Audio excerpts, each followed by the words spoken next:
Hello there, good afternoon, welcome back to my channel. This is Louise from Louise's Lifestyle. Thank you for joining me. If you're new here, hit the subscribe button, give this video a thumbs up, like and share with your friends.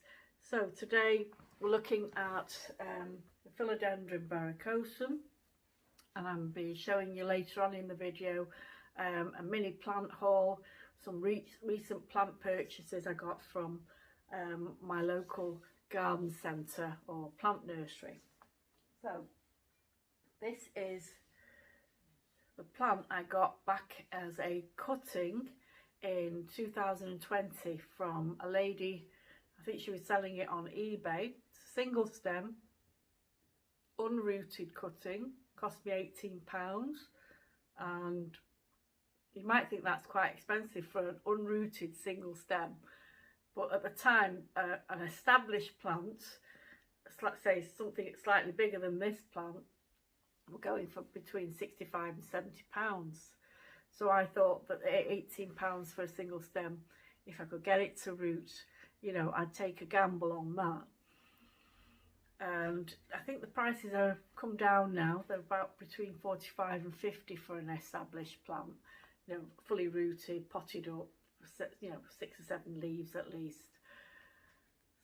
So I've had this plant a year and a half now. The single stem, I managed to root it. I did a video on that, how I was rooting it, how I got it in sphagnum moss. And then I had a bit of a disaster. The plant got root rot when I transferred it into compost. So I had to start all over again. Using the same stem cutting, I had to remove the roots that were rotten, and I had to dip it in bleach. I did a video on that, so if you want to see how I rescued the cutting from root rot, there is a video. If you scroll through my videos, I think it's something to do with, it says something like rescuing my plant from Verrucosum from root rot with bleach. Have a look at that video, see how I did it. So it did set this plant back, you know, so it took a while for it to get re-established and rooted again. And so I was concerned about the root rot, so I never transferred it into compost. I kept it in sphagnum moss for over a year and a half. And only last month I thought, you know what, I'm just gonna take the plunge and repot it into compost, and fingers crossed, you know, it'll be okay. Because what was happening, although it was surviving in the sphagnum moss in the jam jar, it wasn't thriving. So its leaves were like this. It would put out a new leaf, and then the older leaf would just drop off, so it would never support more than 2 leaves at a time. And you know, I wanted it to do more than that. You know, it was a year and a half, and I thought, you know what, I'm just going to put it in compost. And so that's what I did. I transferred it into this about 4 weeks ago. And this is just plain coir compost. There's no perlite, there's no orchid bark, there are no nutrients in there, just simple coir compost. And then I gave it a weak solution of Miracle Grow, just to give it a bit of food, you know, some nutrients in there. And I had it on my kitchen windowsill, as opposed to I had it in my box bedroom before then, and southeast facing, so the kitchen southwest facing, so the light wasn't as intense, and with a bit more humidity, because, you know, obviously I'm cooking in the kitchen, there's steam in the air, kettle's boiling, you know, quite a lot, so a lot more moisture in the air in there. And during the summer, well, late summer, 4 weeks ago, we did have some sunshine. It seemed to be doing really well, and it put out this new leaf, and you can see how lovely and glossy that leaf is. It got a velvety touch to it, but there's also a sort of a shine to it. I don't know if you can tell from what I'm showing you here, but it does have this lovely shine to, as well as having this lovely velvety glossy texture. And at the back of the leaf, you've got this beautiful contrasting sort of deep purpley variegation there. And they have these little fuzzy stems as well. And recently we had a frost a couple of days ago. We had actually 2 days of frost, and at night the kitchen window would get quite cold, and because the windowsill's narrow, this leaf was right up against the window, and I was concerned that the cold temperature would damage the leaf. So I brought it in here and I had it on this stand, and there is some humidity in here when the heating's on. So when I've got the heating on, I've got a bowl of water here, and that sort of water evaporates into the air as the heat causes it to, you know, rise, you know, evaporate, and creates a sort of a slightly humid. It's not very humid in here. I don't have any monitors, you know, like moisture, humidity levels, or I don't even have a thermometer in here. You know, I'm not that technical minded, but I just sort of try and read what the plant's telling me. So it seems to be happy in this room, and it's done that by putting out another leaf. So this leaf has just appeared yesterday, and it's unfurled. It was slightly unfurled yesterday, and today it's fully unfurled, and it's a lovely colour. So it will change colour to this, but isn't that a stunning you know, leaf? And at the back you can see these very fuzzy leaf petioles, and I think that's a characteristic of the Verrucosum. I'm not sure if other Philodendron species have that fuzzy leaf to it. There are many varieties of Philodendron Verrucosum. I'll see if I can put a little picture up of some of the variations. Some have got big leaves, some have got slightly different markings. I don't know which one this is. I'm hoping it's of the larger leaf variety, because these leaves, you know, if it is, they can get very big, and obviously the bigger the leaf, the more impact it has. So I'm hoping, because you can see how small that leaf is there in contrast to this leaf here. So there's definitely an improvement in size there. Whether this one grows any bigger, this is a brand new leaf, if that gets any bigger than this remains to be seen. So if anybody else is growing this Philodendron Verrucosum, particularly if you're in the UK and you've got you know, you're in a similar situation in the living room, you've not got much technical equipment, no grow lights or humidifiers or anything like that, but your plant is growing successfully, please you know, share your tips in the comments box below. I'd be interested to hear from you. So that's the Philodendron Verrucosum. And now I'm going to show you some of the plants I got from Golden Days Garden Centre. So I'll start off with, oh, just pause the camera a minute, I've got the plants up on the bookshelf there. Right, so here is the Scindapsuspictus treeby, and I got this for £7.49 from Golden Days Nursery. I was trying to get Scindapsuspictus argarius, which is the plant I used to have hanging up behind here.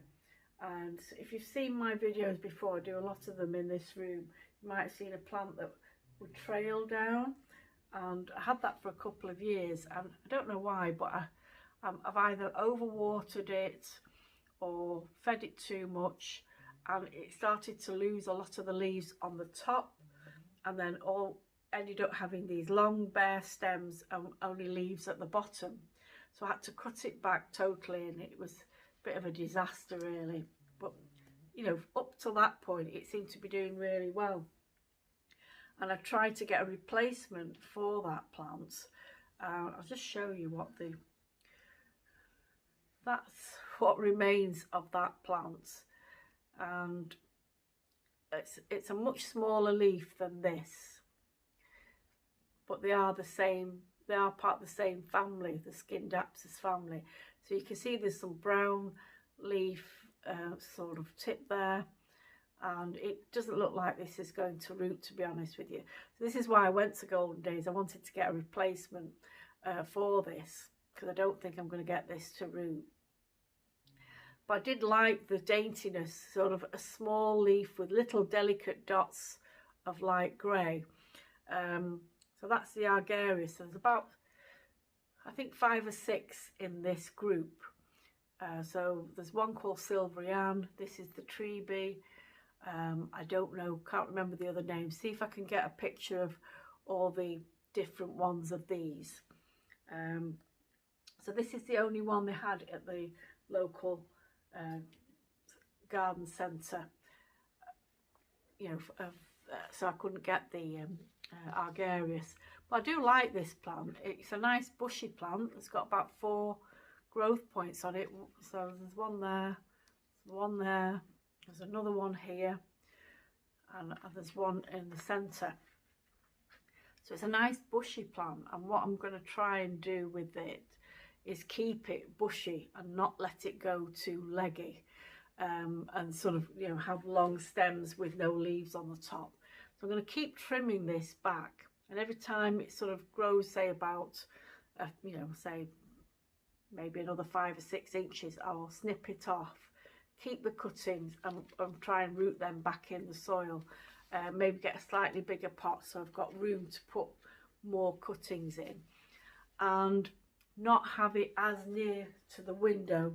That one was sort of quite near the window. It was in that spot where you can see this plant here. This is the Micans. It was in that spot, and whether those brownings were caused by too much sun, and try and keep it down on the water. So they don't like a lot of water. They allow them to dry out, and they prefer to be away from direct sunlight. So I'm going to put this back up on the bookshelf, so it's, see how it gets on there. So it will get light, but not too much, you know, not too much strong sunlight, because it will be further away from the window. And not fertilise it either. So if anybody else is growing this plant and they have had success, you know, keeping the plant looking bushy and healthy, please, you know, add your comments in the comment box below. So that's the Scindapsus Trebe. I'll show you the other 2 plants that I got from Golden Days. I've got this one here. This is a lovely little begonia. I don't know the exact name. There's lots of different types of begonias. So if anybody's growing this and they know the name, please add it in the comments box. But I like the spotty leaves on here. So you can see the price is $2.99 there. It does have flowers on this plant, but I'm not really keen on the flowers, so you know, that's not something that I've bought the plant for. I just like the interesting shaped leaf, typical begonia leaf, but this is like a narrow one, as opposed to sort of, some of them are almost heart shaped. But this has got a waxy surface. So I've got another begonia in the kitchen, and that's got a velvety you know, touch to it, whereas this has got like a waxy sort of surface to it.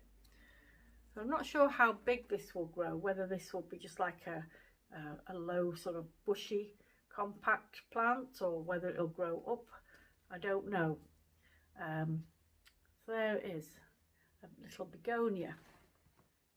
And last but not least, I've got a little peperomia. So this is Peperomia caparata mix. So there are lots of varieties of this type of peperomia, different, you know, colours. Some have got like a deep maroon or bronzy coloured leaf. I quite like this one.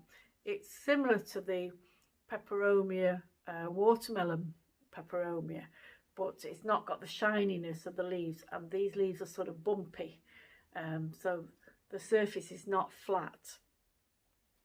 Apparently you can propagate these by just using a leaf and popping it in the soil. So I've already snipped a leaf off and popped it in some perlite. I'm going to see if it actually works.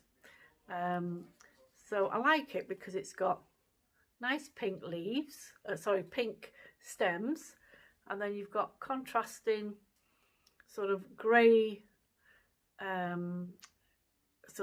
with a almost like an aubergine or purple veining to it. So an interesting plant there. I've never had a peperomia before, so this is my first one. I'm not sure how big it will get. I presume if I've potted it up, maybe it'll just grow a little bit more bushy, but I'm going to keep it in that size pot for now. Just keep watering it. It's bone dry at the moment. It definitely needs some water. So there we have my mini plant haul and update on the Philodendron verrucosum. So if you're growing any of these plants or you're interested in getting plants like this, you know, add your comments in the comment box below, and please give this video a like. It does help, you know, if you like these videos, and share with your friends. So thank you for watching, everyone. Take care. Bye bye.